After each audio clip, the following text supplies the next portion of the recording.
Hello viewers, আসসালামু আলাইকুম। Share করব একদম সহজ পদ্ধতিতে মুখে লেগে থাকার স্বাদে চিংড়ি মাছের মালাইকারি।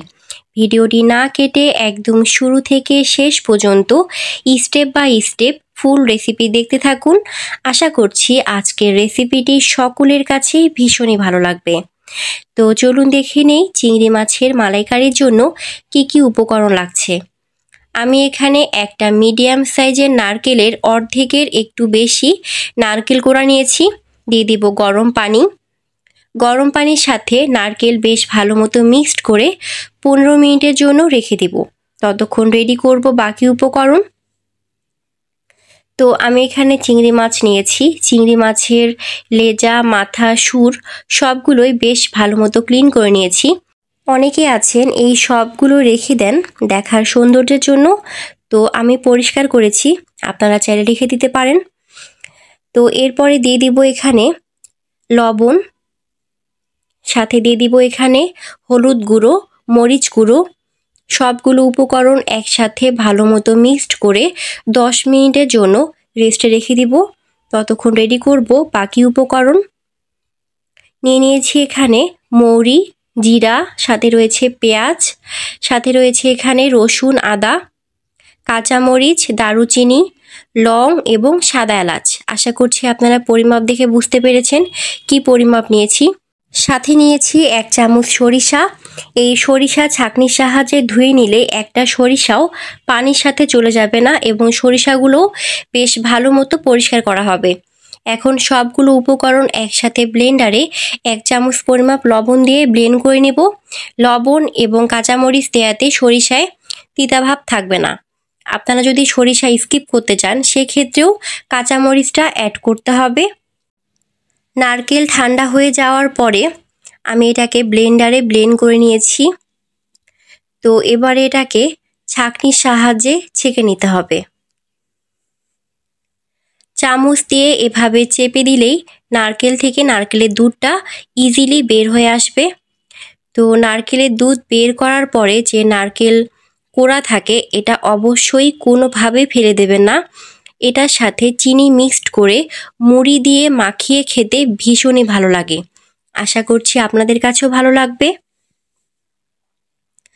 তো এভাবে আমি বাকি নারকেলের দুধটাও বের করে নেব।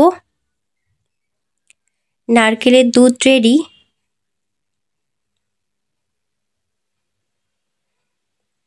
তো দিয়ে দিচ্ছি আমি এখানে সয়াবিন তেল। তেলটাকে মিডিয়াম গরম করতে হবে, খুব একটা গরম করার প্রয়োজন নেই। তো দিয়ে দিব এখানে আমি মেখে রাখা চিংড়ি মাছগুলো, যেগুলো লবণ, হলুদ, মরিচ গুঁড়ো দিয়ে মেখে রেখেছিলাম। তো এই চিংড়ি মাছগুলো দেওয়ার পরে এটাকে ঘড়ি ধরে 30 থেকে 35 সেকেন্ড ভেজে নিতে হবে। এর বেশি ভাজার প্রয়োজন নেই। তো চিংড়ি মাছগুলো যখন ভাজার এ পর্যায়ে আসবে, যখন এরকম লাল হবে, ঠিক এ পর্যায়ে এগুলোকে চুলা থেকে নামিয়ে নিতে হবে। এর বেশি ভাজলে এর ভিতরে মশলাগুলো ভালোভাবে যাবে না। তো মাছ ভাজা রেডি। একই তেলে দিয়ে দিব এখানে মশলার মিশ্রণ। যে সব মশলাগুলো আমি একসাথে ব্লেন্ডারে ব্লেন্ড করে নিয়েছিলাম। তো এই মশলাগুলো তেলের সাথে বেশ ভালো মতো মিক্সড করে এটাকে ভালো মতো ভুনতে হবে। তো আমি এই মশলাগুলোকে 10 মিনিট ভুনে নিয়েছিলাম। তো মশলা ভুনতে ভুনতে দেখবেন এরকম পর্যায়ে এসেছে। ঠিক এ পর্যায়ে দিয়ে দিব নারকেলের দুধ। তো আমি এখানে প্রায় 2 চামচ পরিমাপ নারকেলের দুধ দিচ্ছি, বাকিটা রেখে দিব, পরবর্তীতে কাজে লাগবে। দুধের সাথে মশলা ভালো মতো মিক্সড করে নিব। দিয়ে দিব এখানে হলুদ গুঁড়ো, মরিচ গুঁড়ো। তো আমি লবণ দিচ্ছি না, কারণ মশলা ব্লেন্ড করার সময় সেখানে 1 চামচ লবণ দিয়েছিলাম এবং চিংড়ি মাছেও লবণ দেওয়া আছে, তাই লবণ দিচ্ছি না, প্রয়োজনে পরে অ্যাড করব। মশলা ভুনার এ পর্যায়ে দিয়ে দিব এই চামচ দিয়ে 2 চামচ পরিমাপ টক দই। টক দই দেওয়ার আগে অবশ্যই এভাবে ফেটিয়ে নিতে হবে। তো দিয়ে দিচ্ছি টক দই। এই মশলাটা একটু সময় নিয়ে ভালো মতো ভুনতে হবে, কারণ চিংড়ি মাছ রান্না করতে খুব একটা সময় লাগে না। তাই এই মশলাটা বেশ ভালো মতো ভুনতে হবে। আমি মশলা 30 মিনিট ধরে ভুনেছি। মশলা ভুনার এ পর্যায়ে দেখবেন মশলা থেকে তেল ছাড়তে শুরু করেছে। মশলা থেকে যখনই তেল ছাড়া শুরু করবে বুঝবেন মশলা একদম পারফেক্টভাবে ভুনা হয়ে গেছে। মশলা ভুনার ঠিক এ পর্যায়ে দিয়ে দিব নারকেলের দুধ।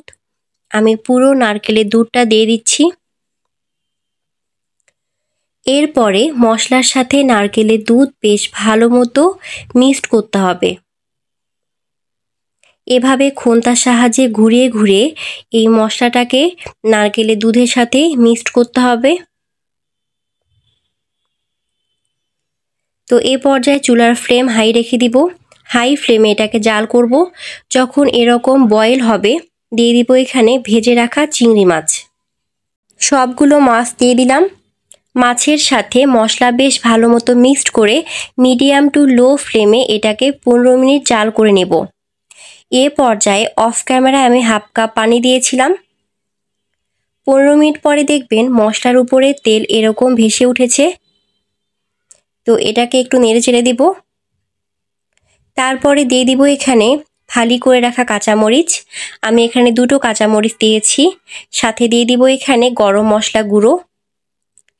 এরপরে সবগুলো বেশ ভালো মতো মিক্সড করে একদম লো ফ্লেমে রেখে দিব।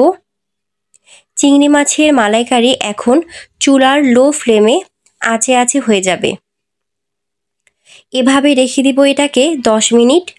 10 মিনিট পরে দেখবেন এই চিংড়ি মাছের মালাইকারি দেখতে এইরকম লোভনীয় হয়েছে। তো চিংড়ি মাছের মালাইকারি রান্না একদমই রেডি। এটাকে এখন পরিবেশন করার পালা। আপনাদের একটু কাছ থেকে দেখাই যে এর গ্রেভিটা কতটা গাঢ় হয়েছে এবং দেখতে যেমন মাশাআল্লাহ সুন্দর হয়েছে, খেতে হয়েছে ঠিক ততটাই সুস্বাদু। তো ঠান্ডা হওয়ার পরে এর উপরে পাতলা একটা সরের মতো পড়েছে। তো আমি এই চিংড়ি মাছটাকে এখন পরিবেশন করে নিচ্ছি। তৈরি হয়ে গেল একদম সহজভাবে চিংড়ি মাছের মালাইকারি। আশা করছি আজকের রেসিপিটি সকলের কাছে ভীষণই ভালো লেগেছে। আমার চ্যানেলের রেসিপিগুলো আপনাদের কাছে ভালো লেগে থাকলে চ্যানেলটিকে সাবস্ক্রাইব করতে পারেন এবং যারা ফেসবুক থেকে দেখছেন ফেসবুক পেজটিকে ফলো দিয়ে রাখতে পারেন। Thank you. Let's see the next video.